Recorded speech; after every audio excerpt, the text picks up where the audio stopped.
health is not just one's personal lifestyle, but research shows it's the whole space around us. So the community, the culture, everywhere we live contributes to each individual's health.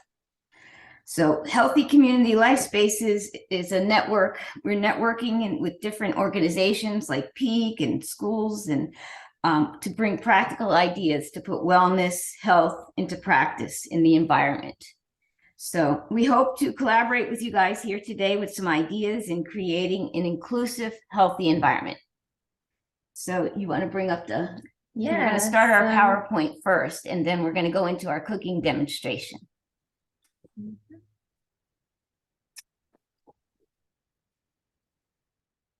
Okay.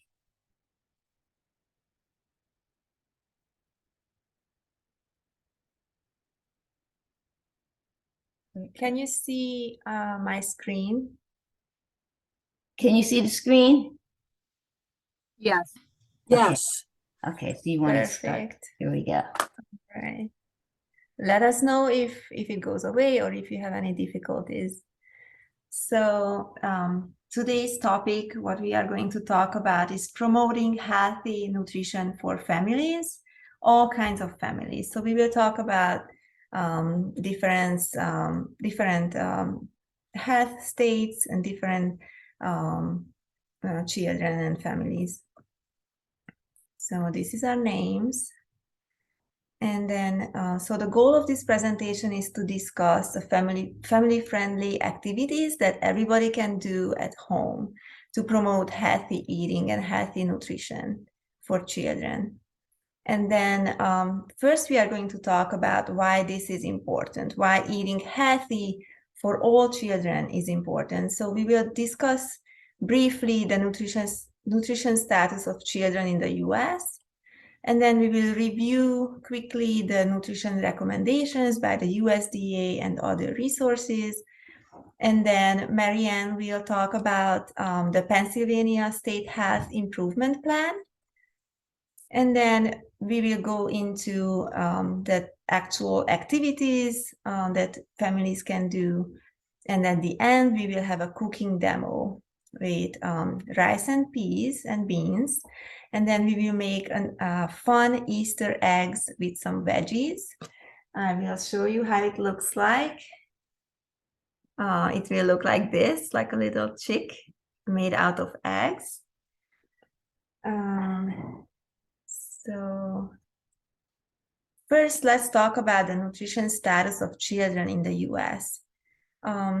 First, probably we heard this many times, childhood obesity is as high as almost 20% in the US. In the other side, being underweight among children is about 4%. About 45% of typically developing children have feeding or swallowing issues in the US. The prevalence of these feeding problems increases to 80% for children who have other medical issues or behavioral disorders. And then another data, statistics, we like statistics. According to the CDC, about 60% of children between the age of 1 and 18 do not meet the recommendations for fruit intake, and 90% do not meet the recommendations for vegetable intake. And on the next slide, we will talk about what those recommendations are. Probably it's not surprising. We know children don't really like to eat vegetables, so we are working on improving that. On the other side, many empty calories coming from added sugar and solid fats contribute to 40% of daily caloric intake for children and adolescents. Typically, these come from soda, fruit juice, dairy desserts, grain desserts, pizza, and whole milk. Another big issue is iron deficiency anemia, which is the highest among children worldwide. And we know iron comes from things like meat and many vegetables as well, like beans or lentils. And about 10% of young children suffer from constipation, which is associated with low fiber and low water intake.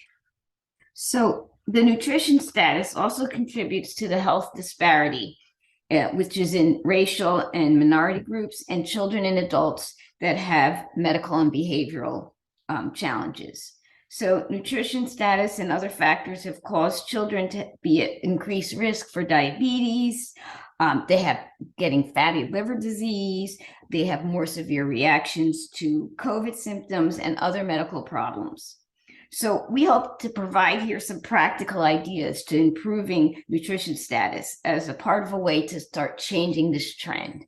So we have a dream to change the world to be more nutrition conscious and make a better environment. So I'd like everybody to take a minute, and you can type something in the chat to think about what is in your environment that reminds you to be healthy. So if you guys, or if you want to turn on your mic and tell us about something in your environment that reminds you to be healthy. Let's see if we get any takers. Where's our chat? So I'm afraid we can't see the chat because of the slide. So if you could turn on your mic, the chat's not coming up for us. Yes, it would be easier. Tina? Well, I would have to say, honestly, there isn't a whole lot to remind me and to be healthy. I feel like I'm overwhelmed with unhealthiness. Okay. I think a lot of Americans are having that problem. Yeah. Yeah, it's true. That is true. Okay. So any other comments? Oh, here's the chat. I can see someone. Minimal junk food in the house. Okay, so one of the comments is minimal junk food in the house helps remind. And well, we have a certified health coach and parent with us. That's great. Okay. Yeah, I think we can move forward. Thank you so much. So as I said, on the next slide, there are the recommendations. On the left side, the first picture is from the USDA MyPlate recommendation. Probably you are familiar with this. It breaks food groups down to 5 groups, and it's really focusing on fruits and vegetables. So half of the plate is produce, and the actual recommendation for children is for fruits is between 1 to 2.5 cups, depending on age and gender. So for a 1-year-old girl or boy, maybe 1 cup would be the recommended amount. For a teenager, it's more like 2.5. For vegetables, the minimum is 1 cup a day. For older kids and boys, later on, it can be as high as 3.5 cups a day. So we can see why this is so difficult to meet for children, especially for those who have aversive reactions to many of the or all of the fruits and vegetables. You talk about the other one? Now, the other one we have is from the Harvard School, and there are lots of newer, more research-based food plates. So this one is a lot more research-based. If you notice, the difference is instead of drinking dairy, it has water. A lot of the newer research-based put water for the drink, and they include healthy oils. And in this one, they mentioned like to stay active. So in our resources, we are going to be posting a resource on the Google thing. We have the link to this healthy plate, eating plate. So, and there's several others. There's a DASH program put out by Tufts, but they are really more geared towards the health. Some of the government ones have been influenced by different industries. Mm-hmm. And the benefit of this second one is that it can still include the dairy, like milk, cheese, and stuff like that. It's just an optional thing. Like many people who have lactose intolerance or milk allergies, they don't have to include, but they can get calcium from different food sources like almonds, broccoli, sardines, tofu, and things like that. And here is just a picture to see like actual food on the plate instead of just having a title on it. So we can see what those foods actually are. So I found that very helpful. Yeah, and it has the water again. Yes. And I see some yogurt or something for protein. So as you can see that the dairy is included in the protein section. Okay, so I'm going to talk about the State Health Improvement Plan. This is our agency, Healthy Community Life Spaces, has partnered with the State Health Improvement Plan. It's a multi-strategic plan to help with collaboration, and it has a diverse partnership of stakeholders across the Commonwealth. What they did is, the stakeholders are everybody. You guys are stakeholders, believe it or not, and it's churches, schools, synagogues, businesses, all government agencies. They want to join in. So what we did with the ones that we had involved is we came up with specific health and environmental needs to promote health that would make it easier for everyone to move more, eat more healthy diet, and everywhere they live, and learn, play in PA. Mhm. Oh, and the picture is from, we did a contest for, Sorry. yeah, that's right. The picture was done by high school students, which to help bring awareness to the health plan. As you can see here, the overall goal is to improve health status and life expectancy of Pennsylvanians and eliminate health inequalities. Basically, this is the first generation of children that are predicted not to live as long as their parents. So, and health equity, these were the work groups. We came up with health equity, whole person care, and chronic disease prevention. So if you have any questions on the health plan, I can also go over that. So you want to go to the next slide. Mhm. So the health plan draft is here. You can actually look at it online and get an idea. And then what we were doing is, like I said, we're promoting all agencies and policies. So if I see we have a health coach. If you want to join in, anybody can join in with the State Health Improvement Plan to help change the environment and help us. We're looking for partners from governments, churches, individuals, communities, and families, because one of our contest people put together, PA can do anything. So what we need is to encourage the changes in the community. We need to collaborate together, remove barriers, promote wellness and health for all. So we hope this presentation gives you some ideas to create some healthy things in your family, and think about what changes that you can encourage in your family and community to promote health for all. And if you want to speak up on anybody have some ideas? Okay. So one thing you can do is get involved in your local wellness plan with your school. Every school has a local wellness plan. So, and it's supposed to be the whole public, whether you have children or not, or your children are grown, to get involved in the local school wellness plans. Mhm. Okay, and then so here are some activities for families to promote healthy eating, and we were thinking about putting it as do's and don'ts to see, because many families are stressed because their children are not interested in eating fruits, vegetables, or healthy food in general. So there are a lot of things that we can do to make it worse, and there are lots of things that we can do to make it better in the long term. Of course, we can't expect change immediately, so it takes time and lots of patience. So the first one is, and I will start with the don'ts because it's just easier to go that way. So as I said, many parents are frustrated and they just want their kids to eat healthy, and it's or just to eat food. So it's a very scary place, but pressuring and forcing a child to eat is typically not helping, but making things worse. So instead, we recommend, and it's recommended by other experts, to give choices to kids. Yes, so some choices could even be just the bowl they eat out of. Oh, do you want a red bowl, blue bowl, green bowl? Choices could be a fancy spoon. Sometimes that'll encourage them. I have a Hello Kitty spoon or a, different colors, and then they can make choices. Not just in the foods, it can be in the environment around the foods. But it's important not to offer too many choices. So typically Right. 2 or 3 choices are enough, not to overwhelm a child. And then there are some responsibilities that parents can do, and responsibilities what children will be responsible for. So parents decide when, where, and what the child is eating.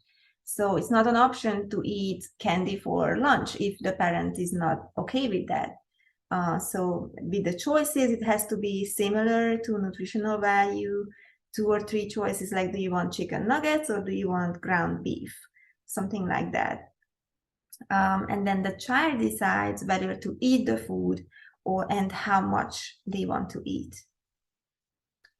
The next one from the don'ts is avoid criticizing the eating behavior.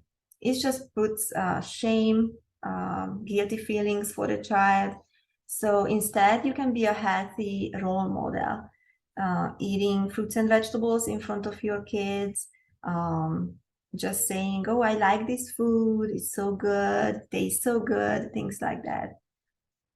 The third one is avoiding labeling food as good or bad. That can lead to, like a hierarchy in foods, and the child can feel like something is bad. So it creates more guilt around eating that food. So everything can be okay to eat. The question is moderation and timing, and how much and when do we eat that. So instead, you can say, this food is high in vitamin C. It helps you grow. Or we will have cookies with fruits on the weekend for snack. So we are not saying that cookies are bad or anything like that. And the next one is avoid bribing and rewarding with food. And that's what's been creating adds to the health disparity.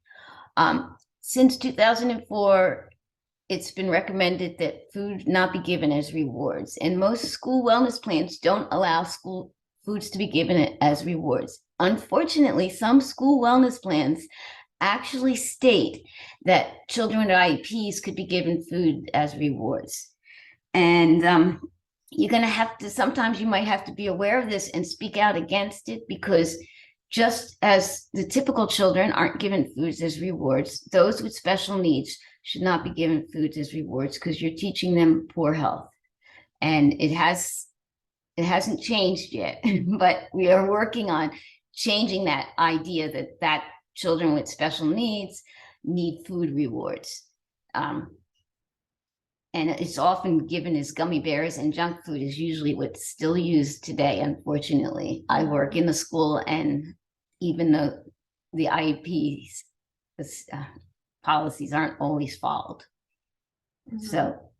So instead, you can pair healthy eating with pleasure and reward with attention and affection. So when the next point will be eat together as a family, when you eat together, you can, just create a positive environment around eating healthy meals as a family, and just say some good words about how nice this meal was, how happy I am that I was able to eat it with you, things like that. The next one is screen time during eating. Many parents find that as an escape to have their children eat at all. But overall, long term, it's again not going to work. It just makes more difficulties around eating. Yeah, there's been some research that actually shows that the kids, what happens, it can go either way. Like either they don't eat because they're so involved in the screen, or they do eat, but they're not really listening to their hunger. So they'll just eat mindlessly.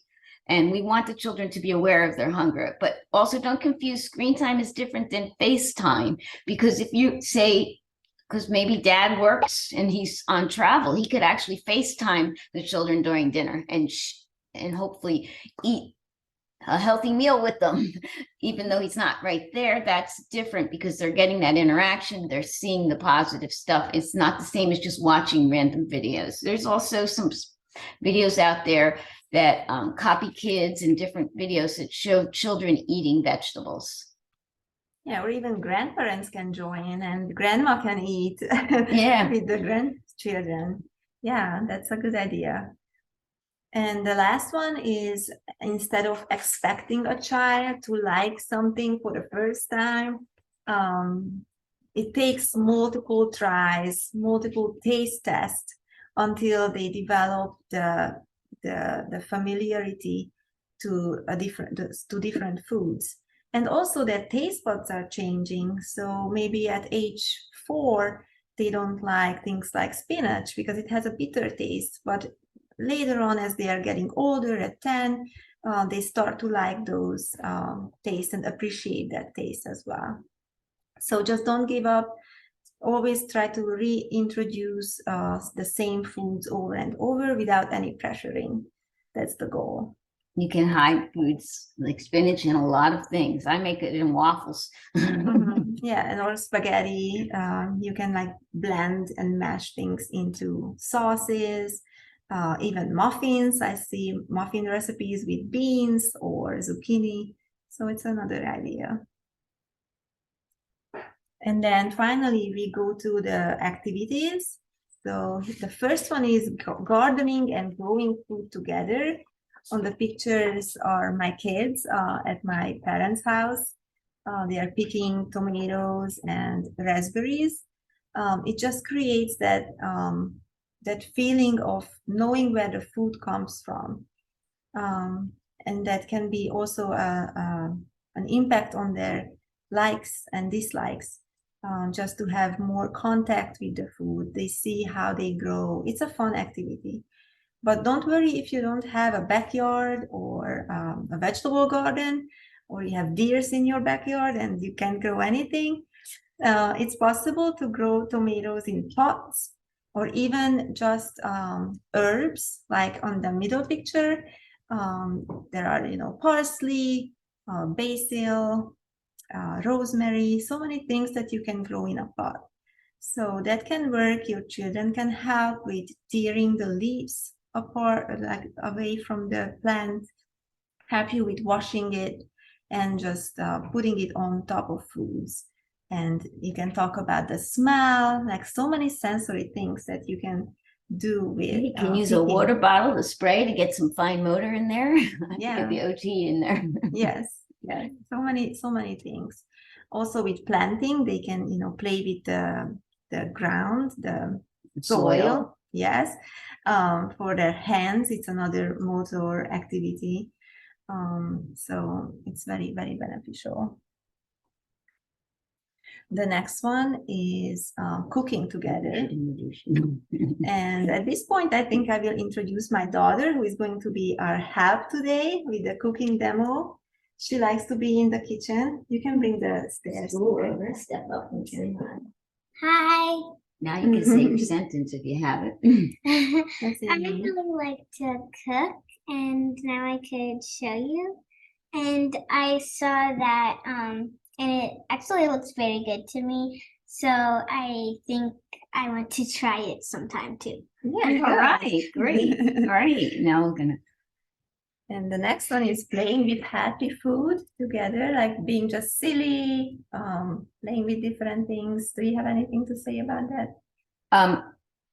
Yeah, playing with the different healthy foods you can create. We're playing with healthy food here by creating these eggs and things, and not discouraging them from making their own creation. You could lay out a bunch of healthy foods and they can create their own. And then eating together as a family, it came up at the table as well. It has so many benefits. It is associated with low rates of depression among children when they eat together with their parents. And it doesn't mean that it has to happen at every single meal. I know many parents are working, so at least twice a week or more, as much as possible, for dinner on the weekend. It also reduces stress. it's a great opportunity to build self-esteem. It establishes healthy eating behaviors as long as the family is promoting and modeling good eating habits. And it's also linked to improved grades at school. And you can always have a nice discussion about, oh, what are Yeah, you I learning really- today at school? I really like talking with mom and dad and my brother David at the dinner table. Yes, yeah, exactly. Though sometimes my dad can't be there because he's working, but it's still fun. And the next one is Oh. reading books, but actually just talking about different foods. And there are books now with, vegetables, fruits, foods, eating together as a family. So many different topics that you can find in the library. You don't have to buy these books. You can read recipes together with your kids.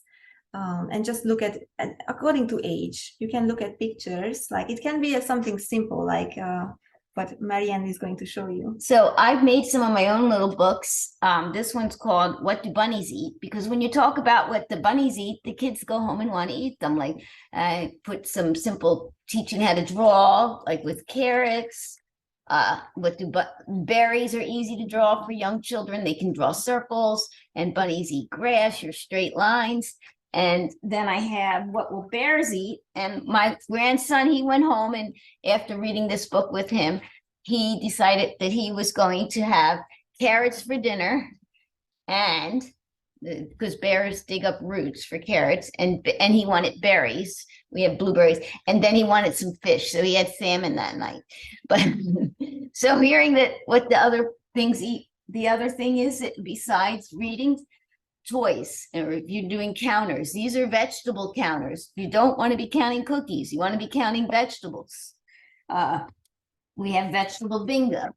We play vegetable bingo. We play games.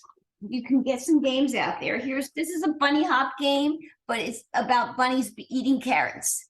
So think about it in all different aspects of what games you get, what books you read. Those are all important. Yeah, these are so cute. And I think it's so powerful, especially at a younger age, when kids are just so prone to copying and imitating everything they see. Yeah, Which one was your favorite, Suran, What do you mean? among these activities? Oh, I think that game, The the bingo? bunny hop, Oh, where the catch the hopping bunnies, I read it while I was waiting. That looks very fun for me. Okay. And then there's one where you use your tongs and go to the vegetable market and pull out vegetables. So there's a bunch of them out there. and other things you can do is you can print out coloring sheets from with pictures of vegetables, fruits, healthy food, and your child can color it. When they are older, they can draw apples, grapes, different things as well. That's what the books I made are about, learning how to draw too, like the drawing the carrots or the shape of a triangle and stuff like that. Yeah. There is a question. What advice would you give to begin a conversation with a school about the use of foods as rewards for students with an IEP? I would first look up their wellness plan. And if you're in the state of Pennsylvania, the state has the model wellness plan on there. And so just say that, help say that you would like those rewards not to be used for your child, and maybe give alternative ideas. And check, and get involved in the wellness committee, because everybody's supposed to be involved. And most schools actually have that plan, that they're just not educated in it. It's possible that the teacher or whoever's giving out the food rewards are not educated. Or if your plan excludes children on IEPs, then you need to really just sit down and discuss to change that. Okay, hope it helped answering the question. Okay, here are the resources for the statistics and just for the data we used in the presentation. And then we can go into our cooking demo. So the first meal we are going to make is rice with peas and beans. So the reason we chose this meal, the first one, is to help children, because it's rice, so they have to eat it with a spoon. So to help them use utensils like a spoon or fork. Like fancy utensils. I like that when I was smaller. Yeah, that's fun. So we're gonna switch it off and then show the kitchen. Yes, and the second one will be fun Easter eggs that I showed you with some different veggies. So I will stop sharing. And then I can show you what we prepared so far, and then we can go from there. Now, how do we? Gallery? Or which No, one? what speaker should be up? We should be up front. I think we are. Okay. Yeah. Yeah. All right, can you see the kitchen? Or hopefully you're clear here.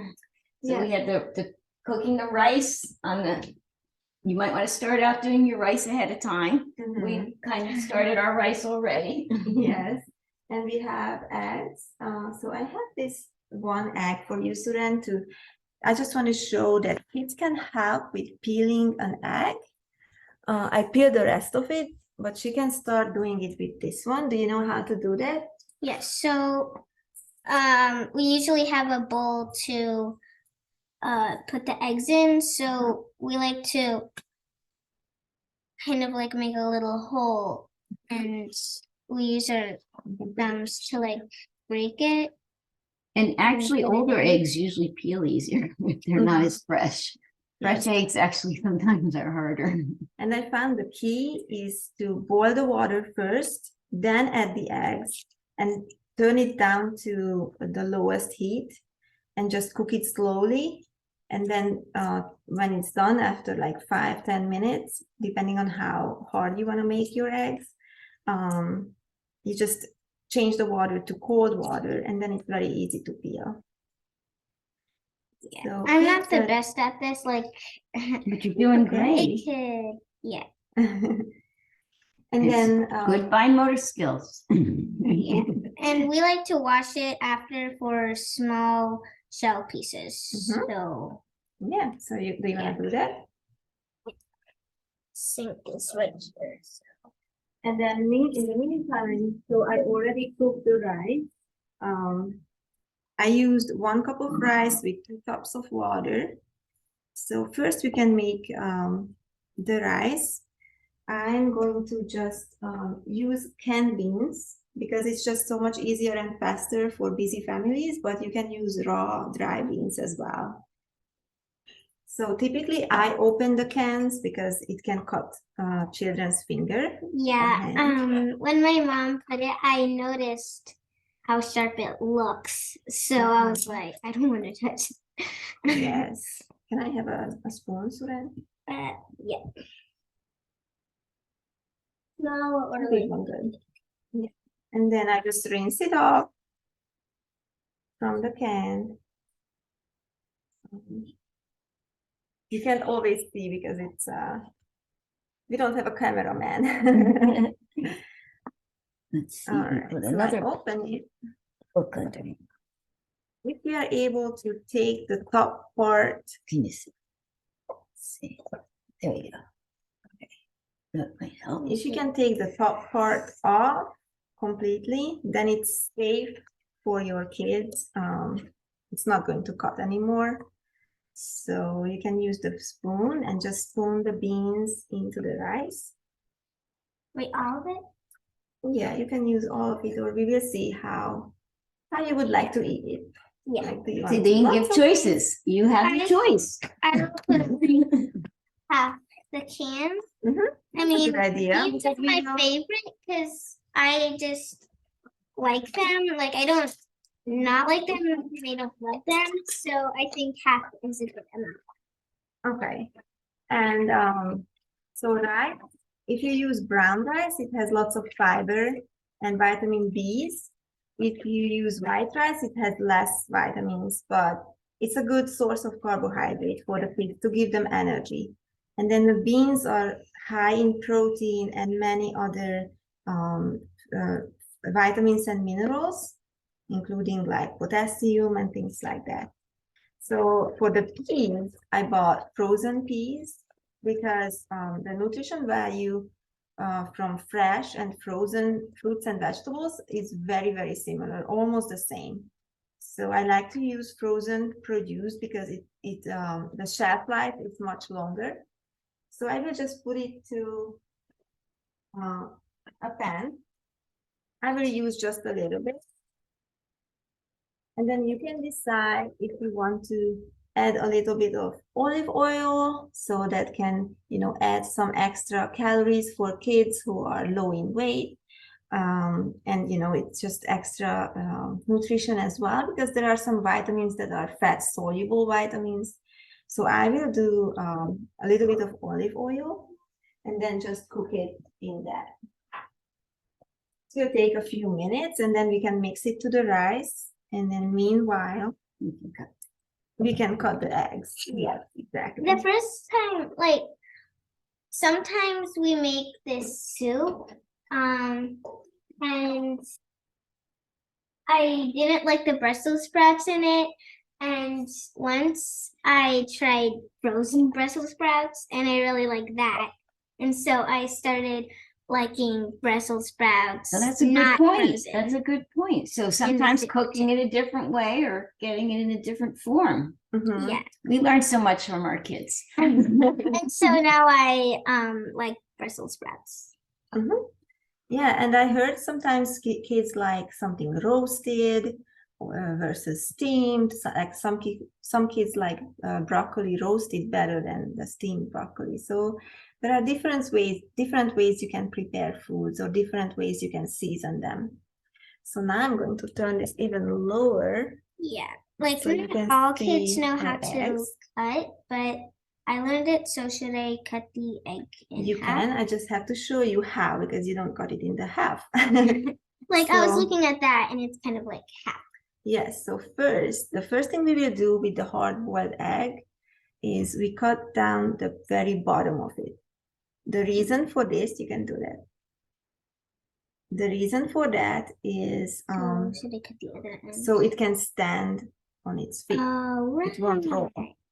And when you use knife, or when your children are using knife under the age of 13, 14, or whenever you feel like it's safe for them, always be with your child. Don't let them use the knife alone. Yeah.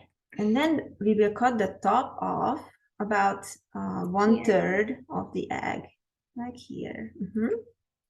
Like Yeah. some people in my class don't know how to cut vegetables yet, but since I really like to cook, I learned it at this age. Yes, because you're always in the kitchen with me. So then what we will do is we need to get out the yolk part of the eggs.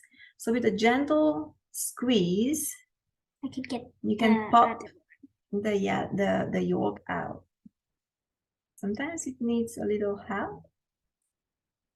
Oh, it broke. That's all right. We have a couple more, so and then you can put the yolk into the bowl, because we will mix the yolk with some mayo and mustard. Oh yeah, to make that sauce. We sometimes make this thing like we cut the eggs in half Can you cut on this one? and we put Can you cut inside tomatoes? some stuff. Yeah. Okay, so I will continue with the eggs, and then you can have Marianne with the vegetables. I'm gonna cut up some vegetables to add some color. We have some different colors. You want to help cut? Let's be careful here. Let's see.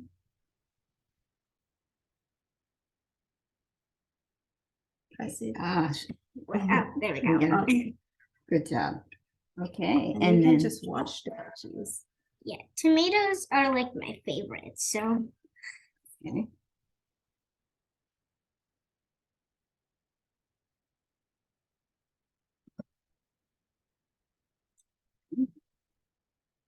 And what other vegetables do we have, Suren? Can you name a We- few? these are green beans. Mm-hmm. And these are black olives, and I really like tomatoes. Those are bell peppers, and this is spinach here. Yeah, very good. Yeah. So let's try and see if we can make some bell pepper eyes like we did in the. Like so. And now we have, I can see you. A picture, perfect picture. That's our picture frame. Or you want to cut some more? Yeah, so Just careful. this is gonna be. Watch your Yeah, finger. yeah, this one might be hard to cut. Why don't you try cutting this piece? Because Yeah. this one, It's easier. you can cut you can just cut it straight in different shapes. Oh, so like I Yeah, just cut like this part off? Yeah, that's it, cut that part off. Yeah, my granddaughter, her favorite is peppers. She just eats them raw like apples.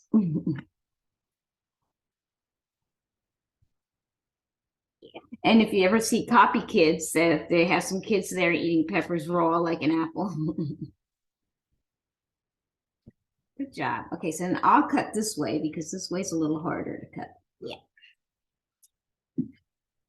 And about that sauce thing, like with the yolk, I really like that sauce because we eat it at Easter, Mhm. and that's why I really like the eggs. Yes, and the eggs are also very high in protein, high quality protein. It means coming from from an animal source. It has all amino acids in them. So as you are cutting the veggies, I will continue showing you the egg yolk. I just popped these yolk parts out. Do you want to mash them with the fork? Yeah. So first we just mash it very good. And then we will mix it with a little bit of mayo, a little bit of mustard, Yeah. and a little bit of salt and pepper. When I eat eggs, sometimes I don't like the yolk just by itself, and so I like it like mixed with things. And so yeah. Okay, meanwhile, we are multitasking here. The peas are almost good. So I turn down the heat. It will be ready in a minute. Is this good? Like Yeah, that's did good. like- So Suren was able to mash it with the fork. It's an easy task for younger kids. like it looks like crumbs to me. Yeah, looks like crumbs, right? Yeah.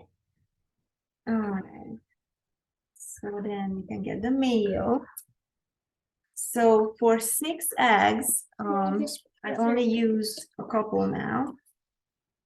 For 6 eggs, we would use about 2.5 teaspoons of mayo. I will just eyeball right now because I have about 4 eggs. I don't always follow recipes, but it's a good thing to have an estimate. All right. Yeah. Sometimes me and my mom change a few things in recipes of how like we like it. And then the next thing is Dijon mustard. So you only need a little bit, like 1 drop for this amount. And for 6 eggs, it's a little bit less than a teaspoon. So like half a teaspoon. Do you want to hold out your hands? Suren likes to use the salt. And if you have like high blood pressure, you might want to forego Yeah. the salt. Like everything is changeable. And you can just salt it. Then it I will have low blood reach- pressure, so salt's good for me. These? No, the pepper. And you You can can just shake it. individualize your recipes. And then Suren is shaking the pepper. Luckily, it's not like coming out a lot of it at a time, so she Yeah, can just use it. like the not the, You can like, do some spoon more, a size. little bit more. All right, that's good. Okay. And then it's just very easy. We will just use a spoon to and you can mix it together. And we will see how it looks like. If it needs more mayo, I will add a little bit more. to make it like more like sauce.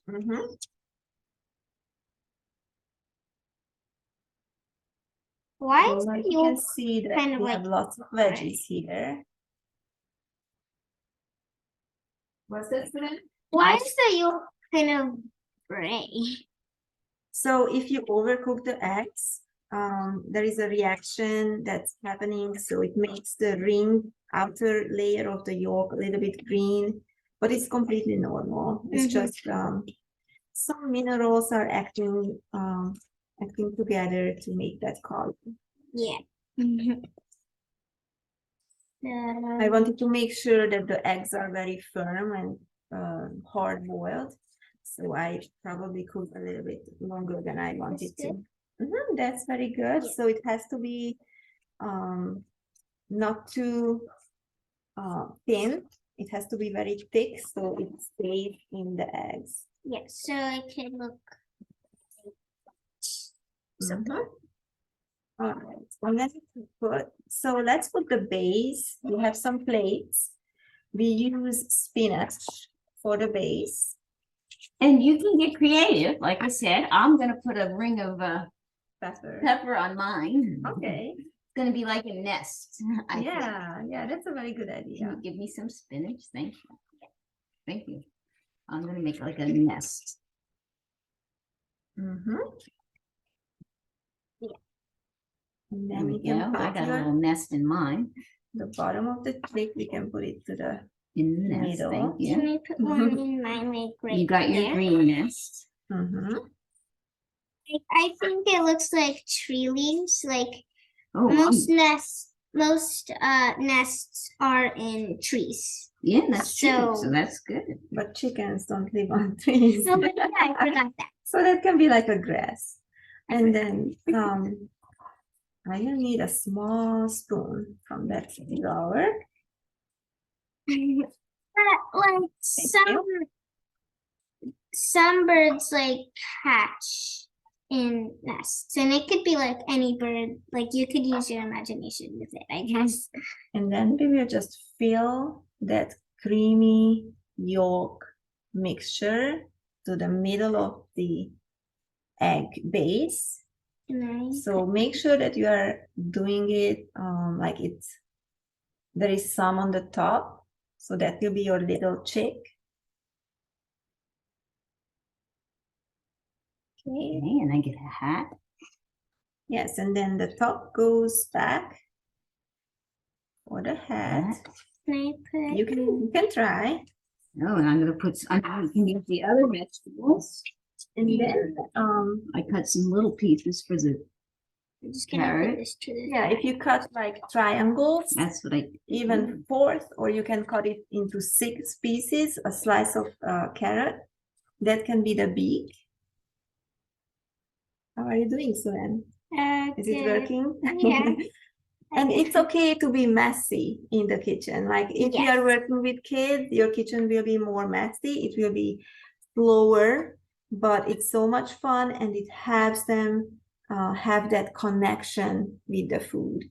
So I Yeah. think it's worth the time and the patience. I actually like messy because you could have fun with the messiness with your hands Mhm. and stuff. I think a lot of kids like to play with dirt and stuff. Yes. Look at Marianne's plate. So here's mine. I put a little path and you can be creative, like do whatever you want with your Mhm. creation.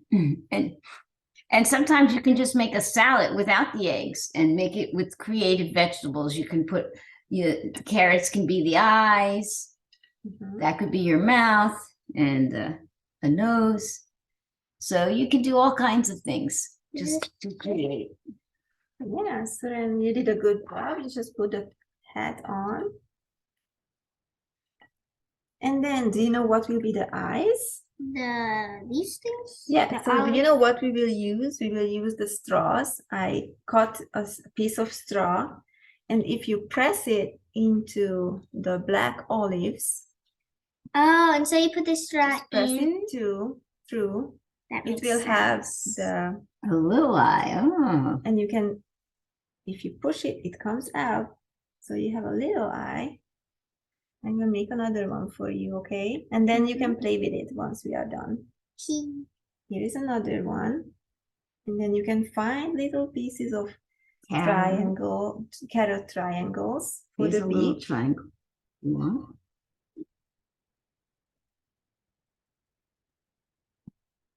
And then you're gonna finish up our beans and. Do you want to use something else with the decoration? You can do I that. think I really like tomatoes. So I'm Oh, gonna there's some add tomatoes. tomatoes for like maybe warm. Do you know what it looks like? Like red colored, like dyed Easter eggs, red Yeah. eggs next to the, If we put it like Yeah. upside down, yeah. Do you want to show it Like- to the people? like the Easter bunny came to this kid too. Mhm. And then we could put some carrots for the Easter bunny that it left. Oh, for the Easter bunny to Aw. eat. That's a good idea. I love your imagination, Suren. Um, So this is how hers Well- look like. And then just so, very quickly we will finish the rice. after can I eat this? 'Cause it Yes, looks of good. course. It's here for you to eat. That's the point. Okay, I forgot to mention when I cook in a pot, I always turn it so if it has a handle like this, don't leave it outwards because little kids can run around and they can just Bump into it Bump and then into it won't it. spill out. yes, so I always turn it inwards or to the side. So this pot is hot. I typically don't let Suren handling hot things. And I just spoon. How many spoons should I use for the I peas? think 6. Oh, this is 3, 4. Can you count? We can count in the kitchen. 5. Our breakout room is closing. 6. Uh-oh. So, well, we made our eggs and our rice, and I guess we're gonna be eating soon. Wait, what do you mean by closing? Yeah, it's getting done. So, Um, so making healthy foods available. So one of the things to think about that, and the answer to that other question earlier was that you can also contact our agency, Healthy Community Life Spaces, and give as a resource or this PA State Health Improvement Plan and join with us. We're really looking for people. So if you have a school schools can be partners with us.